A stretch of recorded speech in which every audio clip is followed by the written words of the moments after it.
इस स्कूल पर अचानक स्माइल फेस लोगों का हमला हुआ। दो छात्र यह देखकर बाहर की ओर पागलों की तरह भागे, लेकिन जैसे ही वे एक चौराहे पर पहुंचे उन्हें फिर से दो स्माइल फेस लोग मिल गए। हंसते चेहरे वाले ने लड़के को धक्का दिया और फिर लड़की को उठाकर उसका अपहरण करने की कोशिश की। लड़की ने दीवार का सहारा लेकर पूरी ताकत से विरोध किया, लेकिन इसका कोई असर नहीं हुआ। लड़के ने यह देखा और पास में रखा अग्निशामक उठाकर हंसते चेहरे वाले पर लगातार हमला किया। कुछ राउंड के बाद आखिरकार उसे जमीन पर गिरा दिया, लेकिन थोड़ी देर बाद हंसते चेहरे वाला फिर से आ गया और उन्हें गलियारे के बीच में घेर लिया।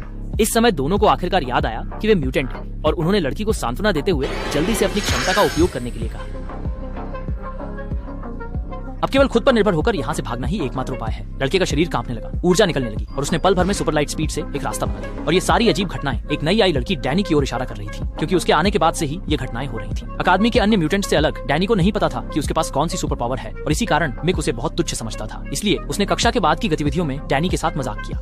मिक ने झूठ बोला कि उसे जल्दी से स्कूल से भाग जाना चाहिए, नहीं तो वह फिर कभी बाहर नहीं जा पाएगी। डैनी ने खुले दरवाजे की ओर देखा और सीधे बाहर की ओर दौड़ पड़ी, लेकिन ज्यादा दूर नहीं गई थी कि एक अदृश्य हवा की दीवार से टकरा गई। दरअसल इस स्कूल को प्रिंसिपल ने अपनी शक्ति से अलग थलग कर दिया है। कोई भी अंदर या बाहर नहीं जा सकता। यह जानकर कि उसके साथ मजाक किया गया है, डैनी बहुत गुस्से में है और मिक को पकड़कर उसे अच्छी तरह से पीटना चाहती है।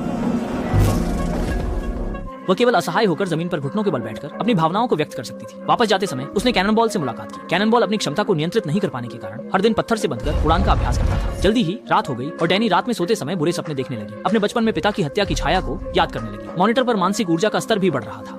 उसी समय कैननबॉल ने अचानक पास में कुछ असामान्य महसूस किया। वह कांपते हाथों से वॉशिंग मशीन के सामने गया और तुरंत अपने पिता की दुर्घटनाग्रस्त खदान में खींच लिया गया। पिता खून के आंसू बहाते हुए उस पर आरोप लगाते हैं कि उसकी शक्ति के नियंत्रण से बाहर होने के कारण खदान ढह गई और उनकी मौत हो गई। अगले ही पल कैननबॉल को एक शक्तिशाली ऊर्जा ने उड़ा दिया।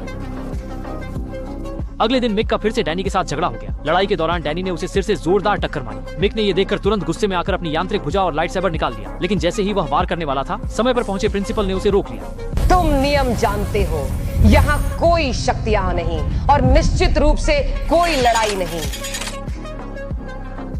बाद में दोनों को एक साथ बंद कर दिया गया। हालांकि बंद माहौल ने धीरे धीरे डैनी के अंदर के साए को जागृत कर दिया और उसकी सुपर पावर भी चुपचाप बढ़ने लगी।